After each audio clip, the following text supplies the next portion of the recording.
Welcome to Mission Evolution Radio Show with Gwilda Wiyaka, bringing together today's leading experts to uncover ever-deepening spiritual truths and the latest scientific developments in support of the evolution of humankind. For more information on Mission Evolution Radio with Gwilda Wiyaka, visit www.missionevolution.org. And now, here's the host of Mission Evolution, Miss Gwilda Wiyaka.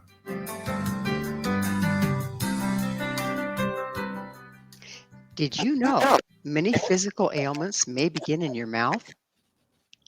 Mission Evolution radio show is coming to you around the world on the X Zone Broadcast Network, xzbn.net. With us this hour to explore the hidden role dentistry may play in physical illness and healing is Dr. FELIX LIAO. Dr. LIAO is a thought leader in natural wellness and the mind-mouth-body connection. He's the founder and director of the Whole Health Dental Center in Falls Church, Virginia, and has served as president of the International Academy of Biological Dentistry and Medicine. A practicing dentist for more than 30 years, Dr. LIAO gained acclamation for having identified impaired mouth syndrome as an overlooked source of many medical and dental issues, and developing an effective intervention framework. He's the author of 6 books, his latest, Licensed to Thrive. His website, holisticmouthsolutions.com. Dr. LIAO, thank you so much for joining us on Mission Evolution. Delighted. Thank you very much for your wonderful work. Oh, thank you, and the same to you. So what prompted your expansion beyond just general dentistry? Well, I was always interested in teeth grinding. When I got to dental school as an engineer, I found that teeth grinding was so prevalent, number one. And two, the answer is so, I don't know, kindergarten-like. A night guard for teeth grinding, it did not begin to make sense. I mean, why would the body destroy the hardest tissue it has in the first place?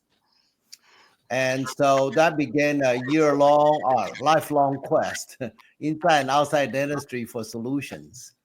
And long story short, after 35 years on the long and winding path, the answer was in the airway. And the airway is determined, surprisingly, by the jaws. So that's how I became who I am today, an airway mouth doctor. When you said airway, I was not thinking in the mouth. I was thinking more radio. So Yes. In healthcare, airway means, resuscitation channel. why do we grind our teeth? Yes. That was the same question that got me down this path. And so the reason why you grind your teeth is because your body is trying to resuscitate itself with self-administered CPR. But the teeth are in the way, right? You do CPR by thrusting the jaw forward, the lower jaw forward, okay, but flipping the head upward and backwards, and you thrust the jaw forward. But the teeth are in the way.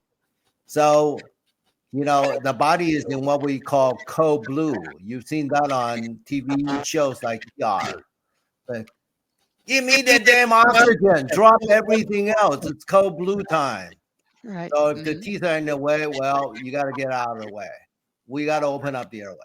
Okay. So teeth grinding is a built-in compensation mechanism by the body when the airway is closed down during sleep. So if you have sleep apnea and you probably don't even know it, that's what's causing the teeth grinding? Yes. In fact, many people with sleep apnea have teeth grinding as a early siren screaming from the body, but no one is trained to recognize that. Not the dentist, not the medical doctors, not the sleep doctors, not the patients, not the parents. Because actually in the world of dentistry, medicine, and healthcare, the earth just turned round from being flat. We just came out of dark ages with the realization of how important the airway is, thanks in part to COVID. So what did COVID have to do with it? Well, COVID raised awareness to everybody that airway is primal. You don't have airway, you don't have a life, period.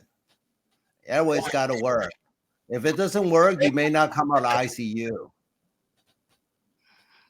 What is, when you have sleep apnea, I mean, I've been around people with sleep apnea when they're sleeping and they suddenly stop breathing and you're waiting, waiting, waiting.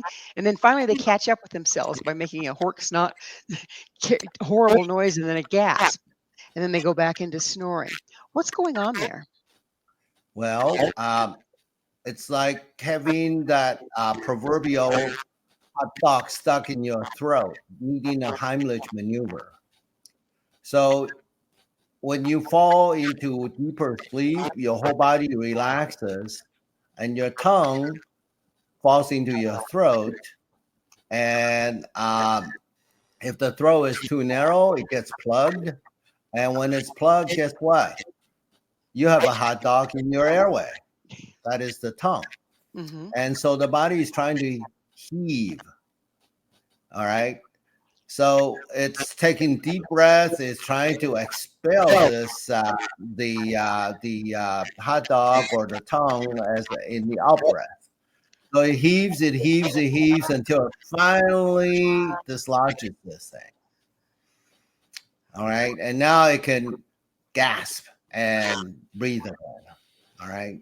And this is a life and death struggle. The body is undergoing adrenaline surge. So during that time, the patient, instead of resting and recharging the battery, is spending what little is left to total depletion. Why? It sounds like a miserable way to sleep. And my question is, why do they even stay asleep during this if you got all that adrenaline going? Well, most of them don't sleep that well, and that's why they're sleepy during the day. Okay. And you sleep because you don't have any choice. Your body has to stand down to repair to keep going the next day.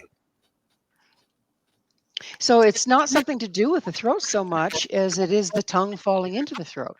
Yes, and the tongue falls into the throat because the jaws are too small to provide a home office where the tongue belongs in the mouth between the two jaws.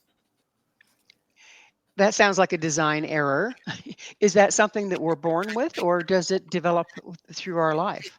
It's a structural error, but not by design. It's by default. Eating the standard American diet, you will end up with a deficient jaw, with crowded teeth, TMJ problems, teeth grinding problems, and those are the precursors to eventual sleep apnea after, it's been missing on healthcare's radar for all the decades. My goodness. So what about our diet is causing this? Right. So processed food does not have the freshness factor. Foods that comes out of a box do not have the ingredients for growing jaw bones. So we have gone basically inorganic and mutant. We really are de-evolving as a species. All right.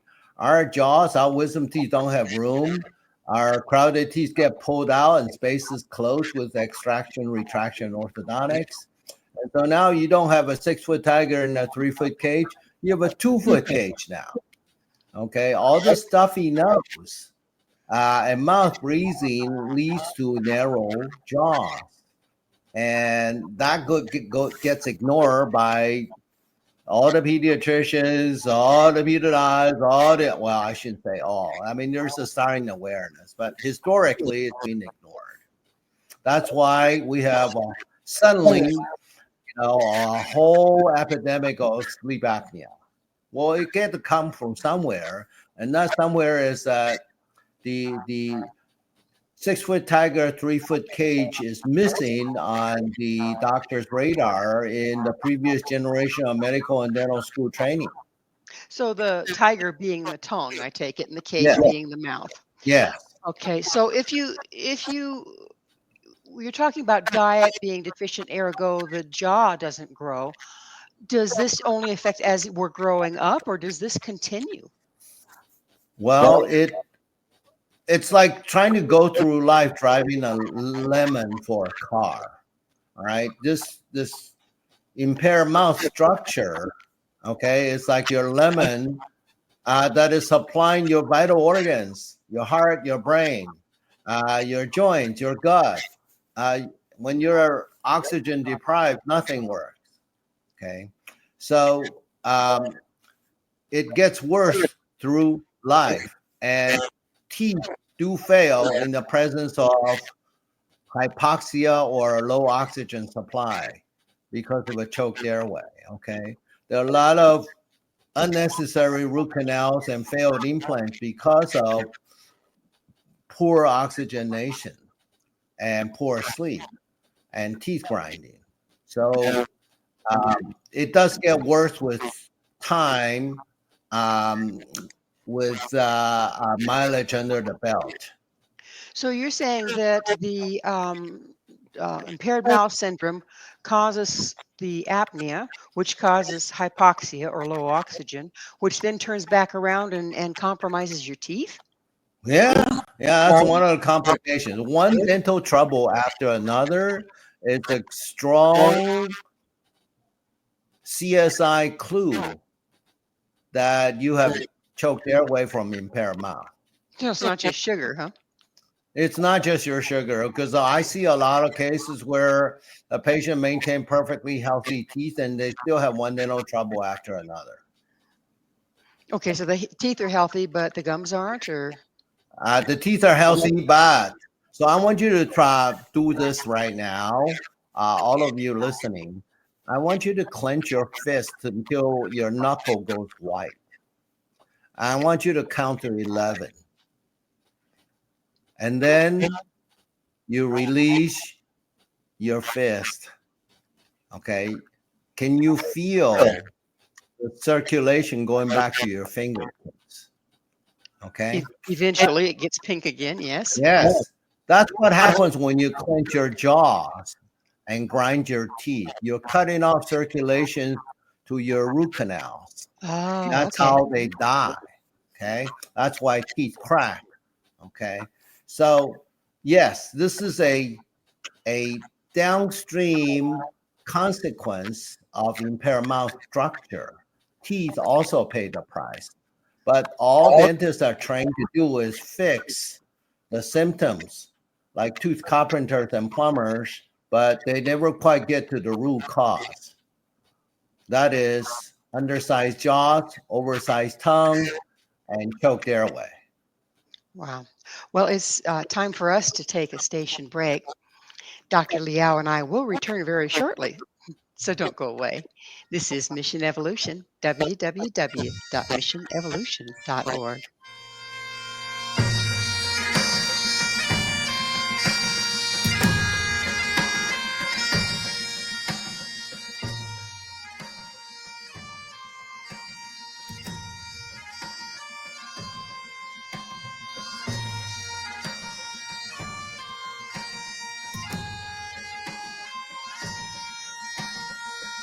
One people, one nation.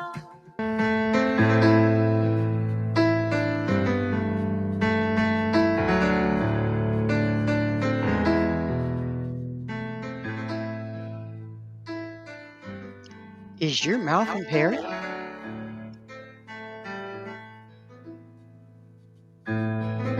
The end has come, the night has come. Is your mouth impaired? With us discussing an overlooked source of medical and dental issues is Dr. FELIX LIAO. Dr. LIAO is the author of 6 books, his latest, Licensed to Thrive. Dr. LIAO, how many types of impaired mouth syndromes are there? Well, impaired mouth syndrome is a overarching term that captures all the symptoms that can stem from a structurally impaired mouth. We're not talking about misuse of the mouth, like owner behavior in stress eating or over boozing. Okay, we're talking about just um, um, a gimpy mouth. Okay, not in the way of polio looking appearance, but in the way that it does not perform. And so this will affect medical symptoms, mental symptoms, and dental symptoms alike. All right. So there's only one impaired mouth syndrome, but it affects every professional licensed care: medical, dental, mental, emotional. Wow. Wow. Yeah. So does heredity play a role in it?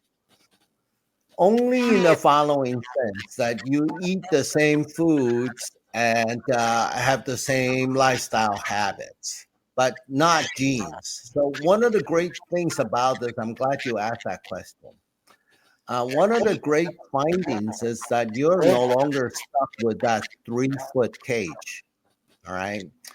We can actually regrow the jaw now based on the genetic blueprint that's already encoded in your double helix DNA. That means that we can bring out your God designed face to its full genetic potential, not just according to some plastic surgeon or orthodontist. Now, normally when you go in to have your jaw adjusted for a serious overbite or whatever, they go in and literally break the jaw, extend it out, and slide it out. You're not Yes. talking about that, are you? No.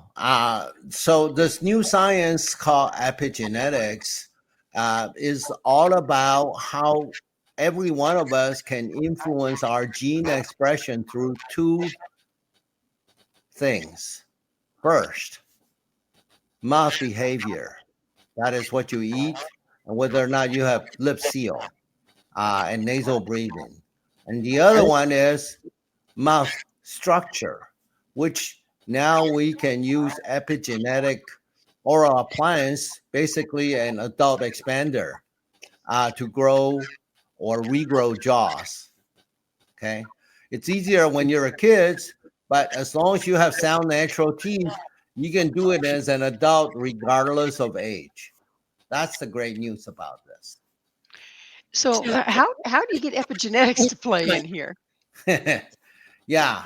So it turns out that God is very kind and nature is ingenious. You've heard of this term neuroplasticity, right? Yes. Even the brain can rewire itself. So it would make sense that the jaws and the facial skeleton can regrow itself if you did not have full growth when you were a teenager.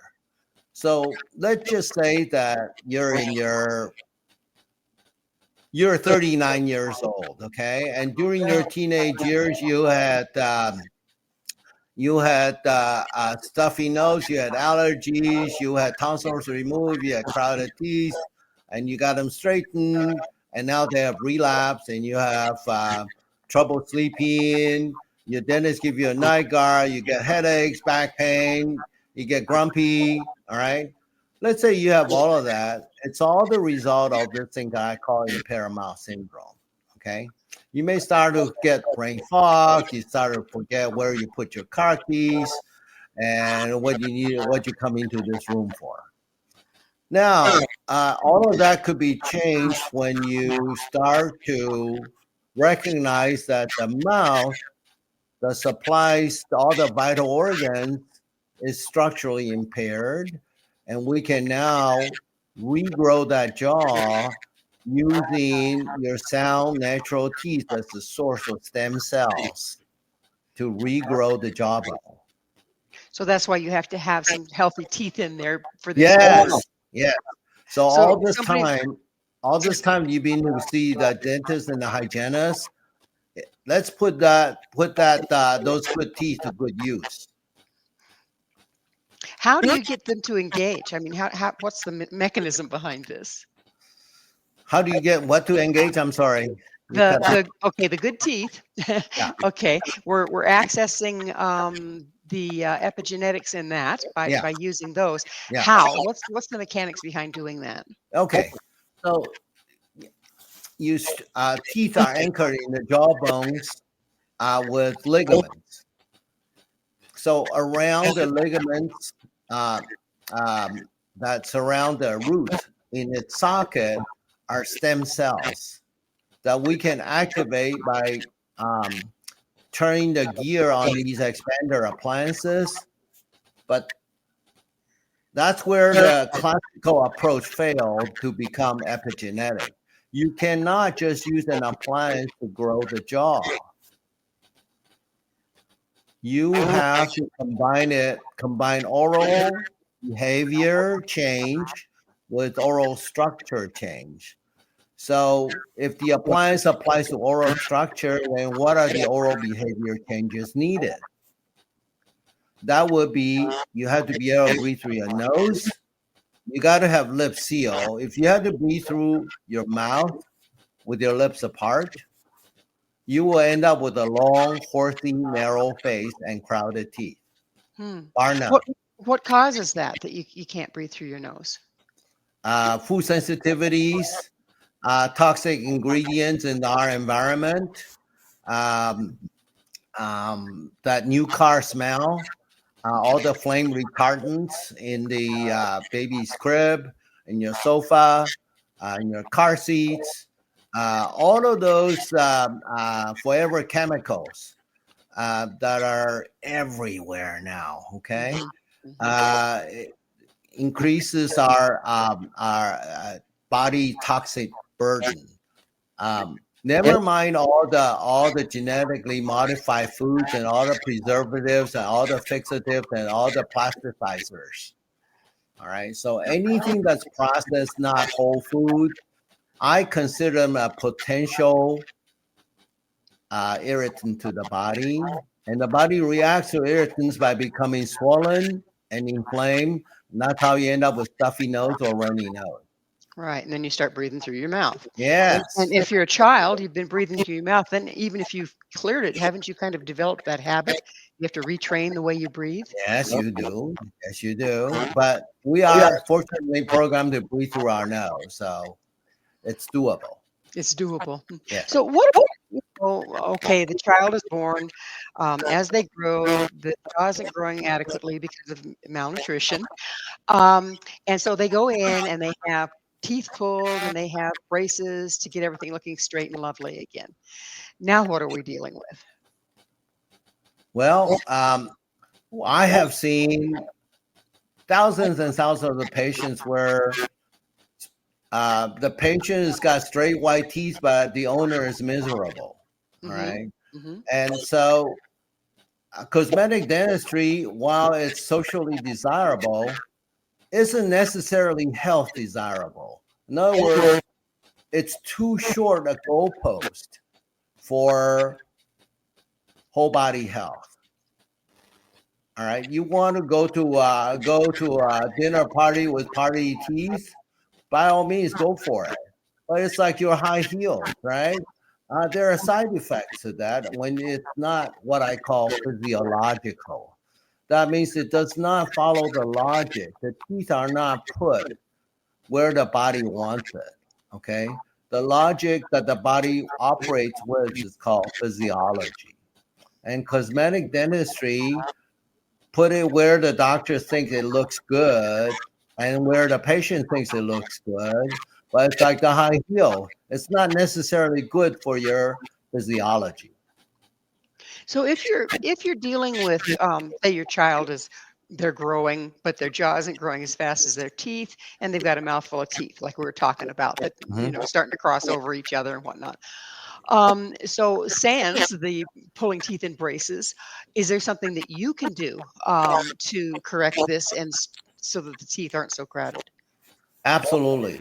The main thing is, one, lip seal from absence of nasal obstruction. That means diet.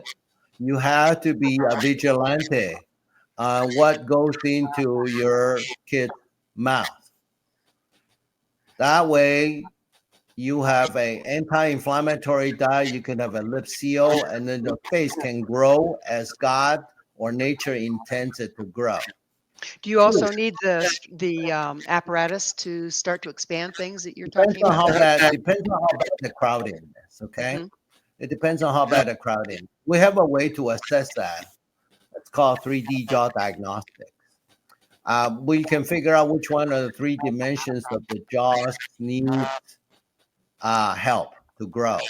Okay, and but the really important thing for a mom, which growing children, is to make sure that they have lip seal, that they eat whole food, healthy diet, drive through. I know it's convenient, and all the mothers are overtaxed and overworked, but there is no substitute for physiology. All right. Convenience is often anti physiology. And so I train dentists on how to become airway mouth doctors so that they can coach mothers on what to do. Mothers are way overtaxed, way overstressed, and they need guidance. They're not getting it from any credible sources. I know I go into the doctor and they never ask me what I'm eating. No, no, and that matters more than anything else besides the absence of a lemon for your jaw and airway. So, if you start this young, do most people's jaws grow larger and accommodate more? Yes, we are growing more and more kids with without needing braces. We're growing more and more kids who are doing well in school, who are getting facial radiance and Well, it's spontaneous I'm joy. sorry, I have to interrupt you. It's time for a station break. We'll pick up on this on the other side. Okay. Dr. Liao and I will be right back to continue this discussion. Please stay right there. This is Mission Evolution, www.missionevolution.org. One people, one nation, searching for the light. One people, one nation, coming from the stars. One people, one nation, to heal this earth of ours.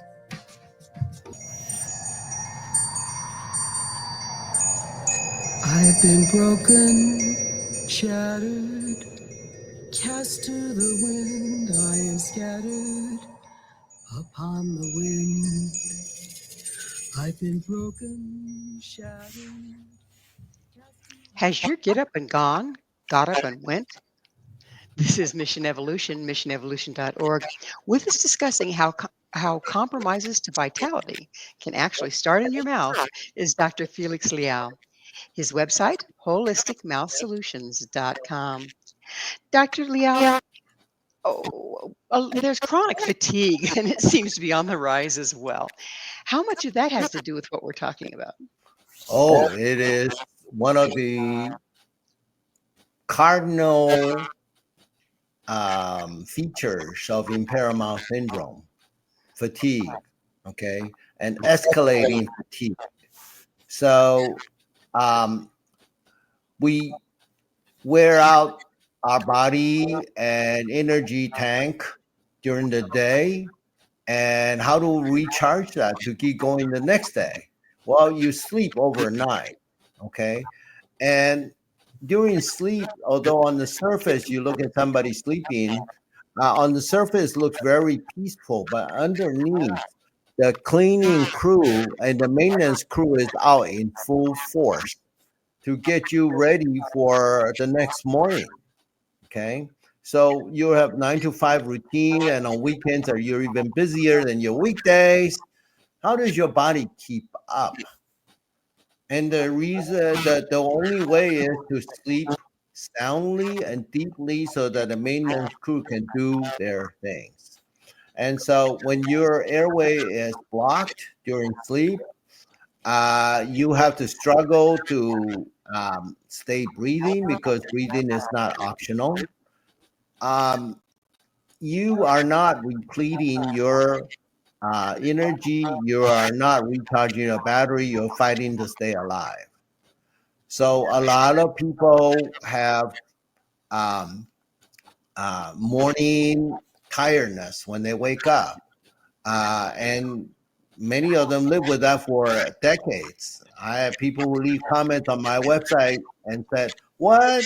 You mean it's not normal to not really feel like I can get going until noontime?" No, you are supposed to wake up when the sun rises and be ready to go, because how did our ancestors get us here? Yes. So, does impaired mouth, I know hormones are a huge, important part of our functioning. Does impaired mouth syndrome affect the hormones? You better believe it. So the hormones, like any system in the body, requires nutrition, and it requires um, circadian rhythm. It requires sleep to self-regulate, meaning that the body can run itself. Okay, so people who have fragmented sleep, they're going to have more PMS and erectile dysfunction. That's been proven in research. Oh my goodness. People who have who have sleep and airway problems, they're going to have seasonal affective disorder. That means they're going to become more depressed in the wintertime when there's less sunshine, and they may even be more depressed all year round. Is And that because of the pineal being affected with the hormonal imbalance? with the sunlight, Okay. yeah, yeah. And easiest way to feel anxious, it will be as if somebody is just, a pair of invisible hands is choking you in the throat. You will feel anxious. I would Guaranteed. think. I would Yes. think. Yeah. So, if I've had it happen myself, I mean, particularly when I had COVID, Yep. I started waking up in a panic attack. Yeah. That's your body's way of warning you. So, warning me that I'm not getting the air that I need. Yes. And that's why it wakes you up, because if you keep sleeping, you'll be dead. That's a cheery thought. Well, anytime you can wake up in the morning, put your feet on the ground and start walking, it's a good day. It's a good day when you're on Yeah. the right side of the grass. Yeah. So, outside of hormones, how does mood and emotional health connected to the impaired mouth syndrome? Well, very simple. The two organs that requires the greatest amount of oxygen supply, or uninterrupted oxygen supply, I should say, will be your brain and your heart. All right. So if your heart cannot pump enough blood to your or enough oxygen to your brain, guess what? Your mood, your memory, and your motivation is going to suffer. Never mind the performance. Brain cells is the greatest consumer of oxygen. So that starts to affect your mood and your ability to concentrate. Yes, yes, yes. And you start compensating. You start compensating by eating high carb foods, consuming caffeinated drinks, and now you are starting to through oral behavior or misbehavior, throw your system out of balance, out of self-regulation. And it seems like we're chasing this thing around and round and round. In other words, I mean, you look on the market, the amount of energy drinks, which makes me cringe to even think about them. The amount of energy drinks are, and people are consuming them like crazy. I swear to gosh, there's more types of energy drinks in the filling station than there are types of water. You're very astute. I made exactly the same observation. I asked the gas station attendant, "What's your best seller?" He says, "The one next to the counter." Okay, there's a reason. And so it reflects the fatigue that you mentioned earlier that is felt by nearly 90% of the population. There are not that many good sleepers left physiologically, meaning that from the body standpoint, that good sleepers are getting enough rest and oxygen and repair overnight so that the next morning they're good to go again, like the day before. There are very few of those now. It's really kind of frightening. Isn't And it? Yeah. young children are, really into the energy drinks and everything. Well, thank goodness for the work you're doing. We are de-evolving as a species, and this is the only way to stay evolving in the right direction. Yeah, if our jaws don't work, it sounds like nothing's going to work. You bet you. Perfect point. So let's talk about as you go through life, stuff happens to teeth, and it's always been a dilemma because if you have to have a tooth pulled, then you have to decide how you're going to replace it or if you're going to replace it, and Right. then you're faced with all kinds of different metals as options, Right. or it's very difficult to get something like porcelain in as a implant, and they don't hold up real well. What's starting to happen once you're making all these compensations for losing teeth, say, for instance? Right. So when you grind your teeth, you clench your jaws, you are going to whip out your teeth that are designed to last you a lifetime or 100 years. Okay. A lot of people grind so hard that by the time they're 50 years old, they only have 1/3 of their natural born teeth left in terms of the amount of enamel that they came with. Okay. So it gives the dentist a lot of business, and dentists are paid for doing things to your teeth. It's not sexy, it's not even financially rewarding to keep somebody in good shape. This is something very wrong with our healthcare system in the way we reward doctors. All right. So if you have an impaired mouth, you're going to grind your teeth, you're going to clench your jaw, you're going to wear out your jaw joints, you're going to break your teeth, you're going to need crowns, your crown's going to fail, you're going to need root canals going to fail, and you're going to need implants, and implants going to fail. Now what? All right. So we're caught in this cycle, both doctors who don't know and consumers who certainly don't have a chance to know if their doctors don't, of this tail that you described that we're chasing, right? So the only way you can stop an implant from failing is to control teeth grinding. As we said, teeth grinding is one frame in a movie. The movie is not called The Dental Bite. It's called Airway Obstruction During Sleep. All right. So there's a study that shows that if you grind your teeth, your implant will fail 3.3 times higher than if you're not a grinder. So I don't know about you. When I go to buy an $80,000 SUV or $8,000 SUV, it doesn't matter. I don't want 3.3 times the rate of getting a lemon. Do you? I hear you. Yes. Yeah. And implants involves, guess what? Pain, shots, drills, surgery, screws. Okay. You don't want to have to repeat that. So the best way to handle this is before you get any dental work done, ask your dentist, what color is my airway? All right. Is it fit to support what you and I want done? All right. Airway first. And if your mouth doesn't support your airway, then get that fixed before you do your teeth. Now, I understand. Go ahead. How many dentists, though, if I ask that question, would even know what I'm talking about? Or why I'm asking? Therein lies the dilemma. We're in the process of ramping up AMD training to turn general dentists, regular dentists into airway mouth doctors. Because literally, as my patient told me, where were you when I needed you 30 years ago? As my patients say, I wish my dentist had been an airway mouth doctor.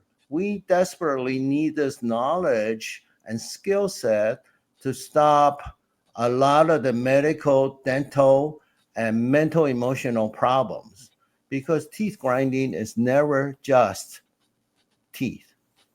All right. It's complicated enough to go from failed natural teeth to failed implants. Okay. And everything in between. But it's also about all the disease care 1.0 in symptom management with drugs, surgeries, and everything else that the healthcare system throw at our presenting complaints to the doctors and hospitals. But you never quite get to the root cause of the problem. I mean, sleep apnea is at the bottom of a downhill slide, all right, where you have 1 foot in the coffin already. Nobody's asking the question, what is at the very start of that downhill slide? Well, here's the answer. It's impaired mouth syndrome. And that's why we need dentists to be trained to recognize impaired mouth. Well, it's that time again for us to take another commercial break. Please stay with us as Dr. LIAO and I continue to explore impaired mouth syndrome and the ramifications of having it. This is Mission Evolution, www.missionevolution.org. One people, one nation, searching through the night. One people, one nation, searching for the light. One people, one nation, coming from the stars. One people, one nation, to heal this earth of ours.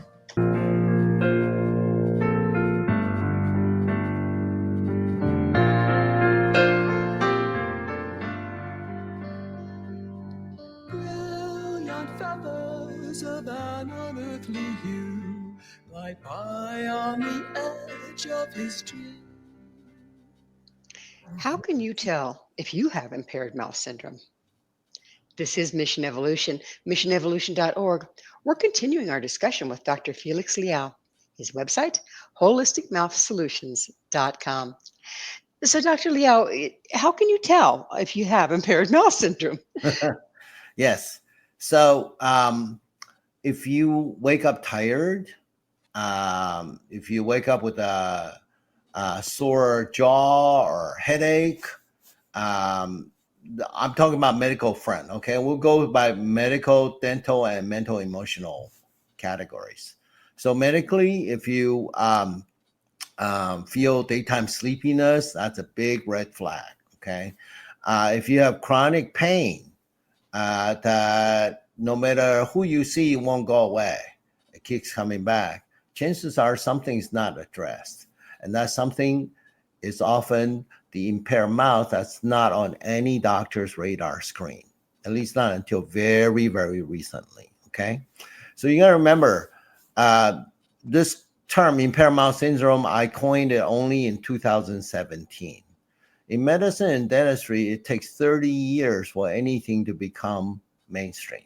Oh my goodness, seriously, that long? Yeah, it takes that long. Okay. Maybe with AI now it will be a little different, but the doctors still need to get trained, and AI is not going to change that or speed that up. So medically, very common is fatigue and fibromyalgia, right? So these are areas of pain that just won't get better no matter what you do. Is the fibromyalgia because the muscles are becoming hypoxic? Yes, excellent. You could be a very good doctor. Oh, not at this point in my Very life. good, Thank very you. good. Okay, you'd be surprised that statement alone makes you smarter than half the doctors out there. Bless your heart. Yeah. All right. So the other thing that's important is that the mental emotional side. You know, you never have just teeth grinding. You always have some depression, anxiety. You all as going along for the ride, because airway affects every part of the body, It's a global consequence. Okay. So brain fog, unexplained hostility, grumpiness. All right. I just don't feel like it. Okay. You procrastinate. You know you should do this, but you can't. Don't want to, or just can't find what it takes to get it going. Okay. So these are all indications that the energy reserve is down. And your body, by saying no to getting going, is simply saying, hey, look, you got 2 breaths left. I don't want you to waste it on anything else that's doesn't pertain to vital necessity. Okay. That's when the body is in the survival mode. Now, dentally, how do you know if you have impaired mouth syndrome? Well, if you have one dental trouble after another, if you have lingering sensitivity, you have a root canal done, you have persistent aches and pains, or the treatment process is horribly painful. Okay. If you have gum recession, if you have chipped teeth that are very sensitive for toothbrushing, you're sensitive to cold, you're sensitive to ice cream, you had to avoid certain part of your teeth. Okay. You have clicking, popping, locking jaw joints. You cannot open wide for your cleaning, your dental work. You're told that you have teeth grinding, you need to wear a night guard. If you wear a night guard, you have impaired mouth syndrome undiagnosed. Okay. That means that the dentist was not, it's not his fault or her fault. He was not trained in seeing that teeth grinding is a forerunner of airway obstruction and a forerunner of eventual sleep apnea when your body runs out of ability to compensate. So how can you tell if you're grinding your teeth? I mean, I don't have any of those symptoms, but does that necessarily mean that I'm not grinding my teeth? Well, your dentist can tell. Dentists who are not trained in as airway mouth doctors can tell. Your hygienist can tell because you have what we call matching wear facets. You put Okay. your front teeth together edge to edge and go side to side. If they match up, you grind your teeth. All right. Sometimes you can't tell because you're asleep. That's true. So it's never just a simple thing like, okay, you got no tread, so your tire is worn. But you have matching wear facets. Yes, that's conclusive that you grind your teeth. Okay. So on average, how many people do you think suffer from impaired mouth syndrome that may or may not know it? Okay, so it depends on who you talk to, right? Hmm. People who are not trained in this, they're not qualified to answer. But doctors I have trained, they all say 95% of their patients have impaired mouth syndrome. Oh my That's goodness. how high this is. Okay. If you have had braces, you have impaired mouth syndrome. If you have crowded teeth, you have impaired mouth syndrome. Why? Why is the mouth impaired? Okay. It's because it did not grow to full jaw size and full genetic potential. And you're saying we can still do that at any age? That's right. That's Yes. the good news. And we can do this without pain, without shots, without drills, without surgery, without pills, without screws, without braces, okay? Without any of the things that you typically associate with going to the dentist with. Now, the apparatus that you talk about that starts to create more space, do you have to wear that all the time, or is this a No, treatment that you have? no, you only need to wear it from sunset to sunrise because during hours of darkness is when the growth hormones are released. Okay. Hmm. Yeah. So not during the business or school hours. Okay. And how complex is this thing? Is it like having your head in Darth Vader's helmet, or is it pretty No, simple? no, it's very simple. It's like wearing a basketball player's mouthpiece or a football player's mouthpiece or an expander when you were a kid or retainer after braces. So, is surgery ever required to correct impaired mouth syndrome? Only in outlier cases and only in cases where the patient is not willing to assume any responsibility and do any work. Yeah, it does take participation, doesn't it? Yes, yes, it Well, takes buy-in and compliance because the outcome in epigenetics is that it's 100% patient-driven. mm. So you speak of bringing on children's best face. What do Yes, you mean by that? yeah, great question. Um, so God or nature put 32 teeth in our heads. Every tooth is entitled to a certain amount of bone volume around it, just like a tree needs certain amount of earth around it. Okay, so that's why two trees cannot be right next to each other. So each tooth needs to have certain amount of bone, and when all 32 teeth will have the amount of bone they need, you have your best face because your jaw would have grown to your full genetic potential. And when that happens, you will have high cheekbones, you will have broad smiles like Julia Roberts, and you will have a winner's face, and you will perform like LeBron James or any of the athletes that gets interviewed after winning a game. And that would be probably in just about any area of your life, yes? Yes, it's a performance not only on the athletic field, but also scholastically, um, in business ingenuity, job performance, relationships, personal life, sexual life, and satisfaction everywhere. So a lot of people are getting work done, as they call it, trying to fix their face through plastic surgery.